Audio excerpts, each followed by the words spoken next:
What's up? Thanks for joining. I am doing a live. Yeah, I never done that before. So yeah, I'm in a peculiar place and thought it would be nice to share a little bit of history from my side of life, my side of the world. This grave that I sit in front of, this whole graveyard, is a family-owned plot. My family, the Daggles, can be buried here, as well as I am sitting in front of my great-grandfather, Charlie. It's Charlie Daigle. And his wife, my great-grandmother, Lena Bro Daigle. Back there, amongst the Mary statue, is my grandpa, my mom's dad. That's my Grandpa Avery. Big part of my life. And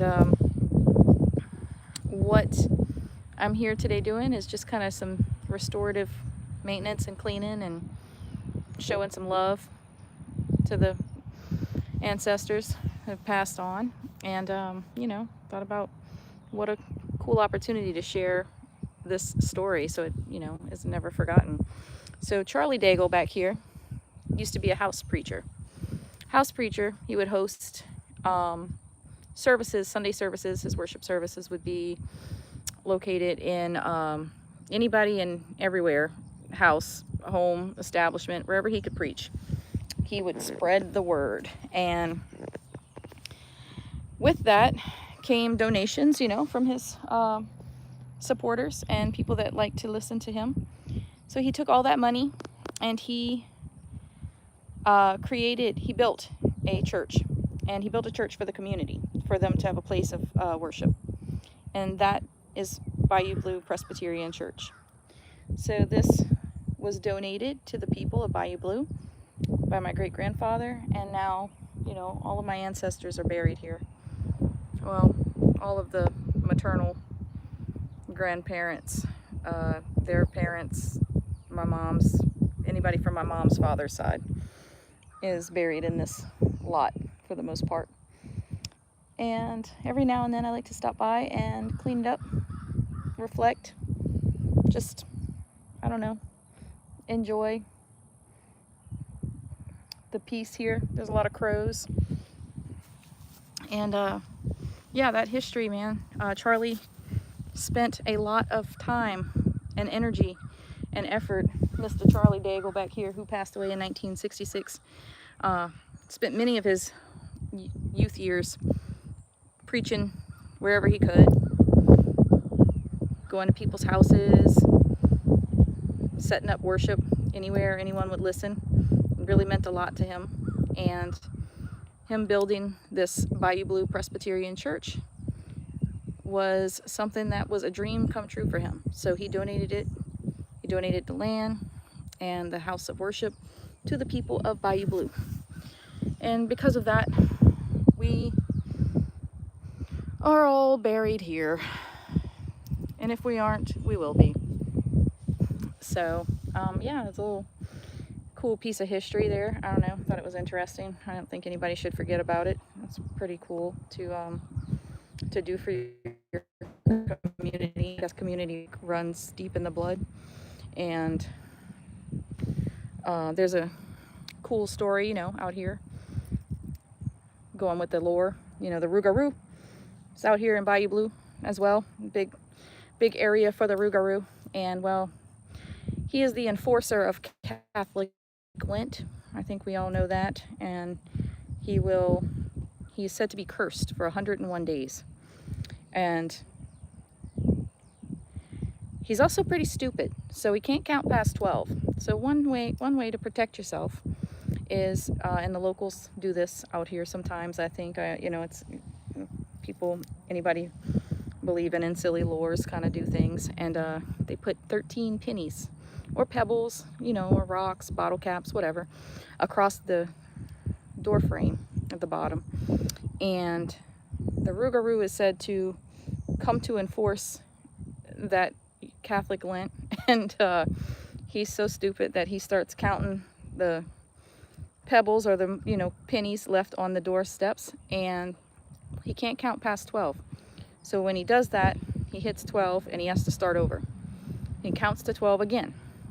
Counts to 12 again. He sees that there's another one, but he's too stupid to know that it's 13. So by this point, you know, he spends all his time restarting his count, and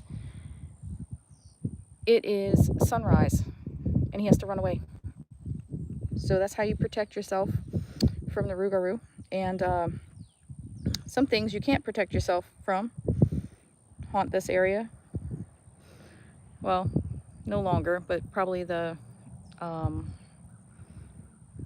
sure for the families of the victims and for the area, the memory, like, it stays strong. There was Ronald Dominique, who was a serial killer, and he terrorized Bayou Blue. He took advantage of the vulnerable community, the people of the community, and he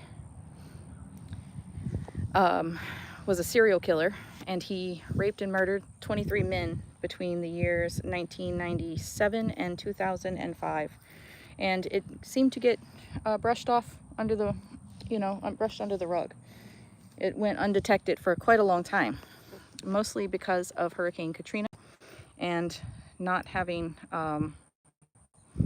any known ties to his victims. So this man was eventually caught, and he's in prison. He's gonna, I don't know if he's in prison or if he's already been executed, but he was arrested at the Homa Bunkhouse, which is a men's shelter, which was a men's shelter. It's no longer operational, but he was arrested there, and good, but some little tidbits of some lore and some true crime to come out of the Bayou Blue area. And I would like to, let's see, this live isn't about anything. It's just about my family history and wanting to preserve that right there.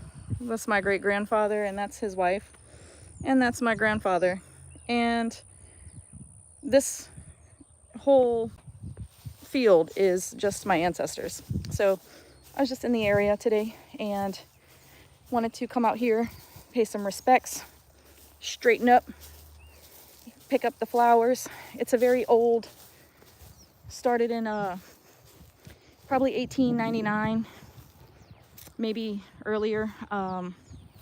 This piece of property here, and this is the church that is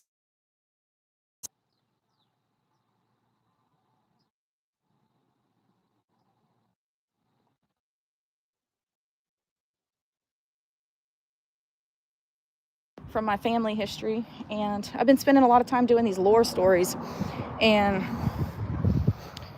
I thought it was pretty cool to just kind of get back here and really get involved. So see here, this is the Bayou Blue Presbyterian Church. I don't know if you can see that. I can't see because the glare is crazy. But this here, Jeanette Daigle Cobb, dedicated to. This church was built by my great grandfather and given to this community here in Bayou Blue, which it still stands and it still operates. And I just thought it was cool. So that's all I'm doing, just sharing. Anyway, thanks for checking it out. Stop by your local graveyards once in a while and pay your respects and clean up the place. Thanks. You'll be there one day. Later.